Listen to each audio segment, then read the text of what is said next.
What is going on, guys? Jason Burke here, Styles Clash for Life, coming at you on YouTube, and today I've got some football focus. I am very late this week. I apologize. You guys know I usually get my game reviews up either the same day as the game or the next day. I am about 5 days late here. The game fell this past Sunday on Christmas, so of course I was busy with family stuff, and then I had a bunch of friends in town for the holidays, so this video is very, very late. I do apologize for that. But if it's any consolation, this game topped the Cowboys-Steelers game as, in my opinion, the game of the year. This was an amazing Steeler game, best game of the year that I've seen, if not one of the best or the best game in the NFL overall this year. This was classic Ravens-Steelers. Anyway, more importantly, I hope you guys had an amazing Christmas season. Please post in the comments below. What did you guys get for Christmas gift-wise this year? Did you get to spend time with your families? I hope you guys are enjoying your holidays, getting ready for a healthy, happy, and safe new year. So much blessings to all you guys. You guys have made this segment very popular. I've been getting a lot of views on my Football Focus Steeler reviews on this channel, so thank you guys so much for watching, and the ones that comment and share the videos. Thank you all so much. Merry Christmas, Happy New Year. I hope you guys are enjoying your season. But let's get into this real quick. Week 16, the Steelers faced the Ravens on Christmas Day for the AFC North title, essentially. The way it played out, if the Steelers won, they would be the AFC North champions and would be in the playoffs, and the Ravens would be eliminated from the playoffs. And if the Ravens won, they would be tied with the Steelers with winning both games, having the tiebreaker, and the Steelers would then have to win against Cleveland next week, and the Ravens would have to lose to the Bengals. And the Bengals hate the Steelers so much, the conjecture was that maybe the Bengals would purposely throw the game because they have nothing to play for. So essentially it was winner is in the playoffs and loser is out, with the division on the line. So this was classic Christmas, cold, angry Ravens versus Steelers. Another one for the record books. This was an amazing game. Pittsburgh comes down the field right away, opening drive, long drive. Big Ben with a 20-yard touchdown pass to Xavier Grimble, my buddy. I like Xavier a lot. I think he has a very underrated potential. I think he's extremely athletic. I think he has kind of he's a mix between Jesse James and Ladarius Green. So I think he has a lot of potential in the future if we get a chance to use him more. But Ladarius Green did miss this game. He was a big factor not being in there. He's become one of the Steelers' top 2 or 3 receivers in the entire game. So without him, we counted on Jesse and Xavier to step up, and they did. Xavier Grimble opening touchdown on this drive.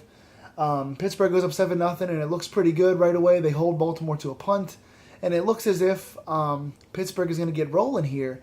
But then the game kind of settles down into that classic Steelers-Ravens defensive back-and-forth chippy battle. Both teams then traded drives back and forth. They were they would start a drive and then get halted. Either penalties or third down conversions would halt the teams. So Pittsburgh gets off to a hot start and then kind of gets held. You don't see much throughout the rest of the half. Baltimore then takes a big advantage in the third quarter. Pittsburgh kind of lulls off. They aren't converting. They get themselves in dumb penalties. They don't have a lot of targets. Le'Veon Bell kind of gets stuffed early on in the third. Big Ben with 2 bad interceptions. I mentioned last week that he had a couple of bad turnovers. He did the same this week. He played very good overall, but did have 2 bad interceptions where I'm not sure what he was looking at. Miscommunications, bad throws, bad grip on the ball.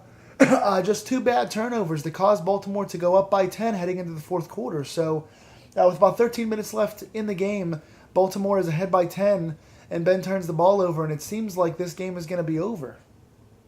So Pittsburgh being down by 2 scores in the fourth with the way the game was going all seemed lost in Pittsburgh. But miraculously, the fourth quarter, for as much as the defensive battle as the game was, I think with 13 points scored the entire first 3 quarters, there's 28 or 31 points scored in the fourth quarter. Huge back and forth fourth quarter. The defensive battle turns offensive. Pittsburgh comes back from down by 10, scoring 2 consecutive touchdowns. You had Le'Veon Bell rushing touchdown, then a Pittsburgh Steelers 3-and-out, or a Baltimore Ravens 3-and-out. Then Pittsburgh drives back down the field again for a Le'Veon Bell rushing touchdown. I'm not sure which one was first, the rushing or receiving. But anyway, Le'Veon Bell touchdown, Steelers stop, Le'Veon Bell touchdown, and suddenly Pittsburgh comes back in the fourth to be up by 3 points. but by 4 points. But then they allow Baltimore comes back down, scores a touchdown with a minute and I think 16 seconds left. The defense was playing pretty solid all day, was having a hard time tackling, but was getting big stops. But then comes down with Baltimore scores a touchdown on an amazing Justin Juszczyk run. Stumbles, he's the fullback, he stumbles, almost gets tackled, stays on his feet, dives in the end zone for a 10-yard touchdown. Baltimore goes up with a minute and 13 seconds left. It's looking like the Cowboys game all over again. They couldn't hold at the end. The defense just totally sells us out. But miraculously, Big Ben comes down the field. Jesse James gets a big catch. Eli Rogers gets a huge catch over the middle, extending his body. And then Antonio Brown, with the immaculate extension at the goal line with 9 seconds left, leans the ball over. Pittsburgh goes up 31-27 and gets the win. So back and forth scores both sides. Ben drives the entire field in a minute 12. So many guys contribute. And the Steelers go on to win 31-27 and become your AFC North Division champions for 2016 and are in the playoffs now as the 3 seed. And Baltimore is officially out. So quick stats for you guys. Baltimore first. Flacco played pretty well with like 240 yards here overall. I didn't write down exact numbers. Kenneth Dixon had like 57 rushing yards, and he was running hard. I mean, he was knocking guys over. He was breaking tackles left and right. He made our defense look silly in there. He was pushing past the front three. He was just running as hard of a guy as I've seen run against us all year. So even though he only had 57 rushing yards, he played a very good game. Kenneth Dixon is a promising young back. Also, Justin Juszczyk again broke a few tackles, did the amazing balancing act, staying on his feet, diving for the end zone with a 10-yard touchdown run. Steve Smith, I think, had about 77 receiving yards.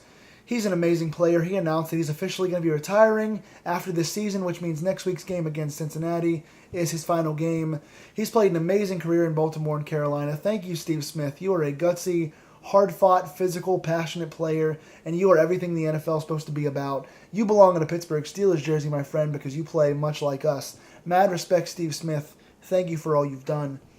And also, Dennis Pitta, the tight end, with about 75 receiving yards for the Ravens. So, Pittsburgh Steelers of note, Big Ben, 24 of 33, 279 yards, 3 touchdowns, 2 interceptions. Again, 2 bad picks, but did lead 3 massive touchdown drives in the fourth quarter. So, big props to Ben for a very solid overall game. Up and down, but played pretty well, and had the big drive when it counted with the big Antonio Brown touchdown.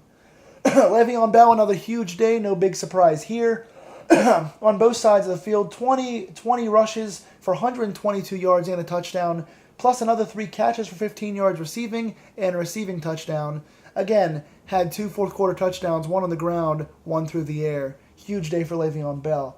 Antonio Brown, very quiet in the first half, did not do much through 2.5 quarters, but came on big in the fourth. 10 catches for 96 yards and a touchdown, the immaculate extension, getting us the game winner. Eli Rogers, several big catches throughout the day, including the big fourth quarter game-winning drive. 4 catches for 84 yards. He's really coming along as a true number 2 option. Interesting to see next year what happens with him when Sammy Coates gets healthy, when Martavis Bryant gets back, when Marcus Whedon gets back. Does he get lost in the shuffle, or is he going to become a true option here? So big day for him. Xavier Grimble with a touchdown. James Harrison leading the team in tackles with 9 tackles. Big day for him. All the linebackers played well in this game. Lawrence Timmons, 8 more tackles. What a big, huge resurgent season for him. What a breakout for the veteran. Also had a sack in this game for Timmons. Bud Dupree had a sack as well as a few other tackles for a loss. He's been big in the last 4 weeks. He's come back from his injury very strong, and he's going to be a big-time starter going into next year as he continues to stay healthy and get the playbook down and evolve. Big finish for this season for Bud Dupree with a sack here. And Ryan Shazier with 5 tackles as well, plus the game-sealing interception on the final play, picking the ball off the ground and getting a pick. So good for him. So all in all, very good Steelers win. The secondary struggled a little bit. Ross Cockrell couldn't really cover Steve Smith. Lots of broken tackles on Dixon and Smith. So the defense has some things to work on. But overall, again, coming alive, coming back from 10 points down in the fourth quarter, plus the game-winning drive. So 3 big touchdown drives in the fourth, coming alive, coming back against all the odds. Ben, Bell, and Brown doing things big. The linebackers playing well. Rogers coming on. Grimble with a big catch. Jesse James had 50 yards receiving. He had a few nice catches here. We should be getting Ladarius Green back, hopefully, in the playoffs. So Pittsburgh is now at 10-5 and is the 3 seed. Their final game is this coming Sunday against the Browns. They're not going to play many of their starters because their seed's already locked up. So it's likely we're either going to be getting Kansas City or Miami in the playoffs. We did beat Kansas City like 45-17 in this season, and we did lose surprisingly to Miami. But I think Pittsburgh has the big advantage over either of those teams playing at home in the playoffs with better overall rosters. So what did you guys think of this game? Was it indeed the game of the year? Who deserves big shout-outs to you guys? What do you expect from Pittsburgh in the playoffs? What do you think the matchup's going to be? And guys, until then, I'm still going to do a review for next week, even though it's on New Year's. Might be a day or two late, but not as late as this week. Again, happy holidays, Merry Christmas, Happy New Year. I will see you guys in 2017 for my Steelers-Browns review and beyond. Take care, guys. Merry Christmas.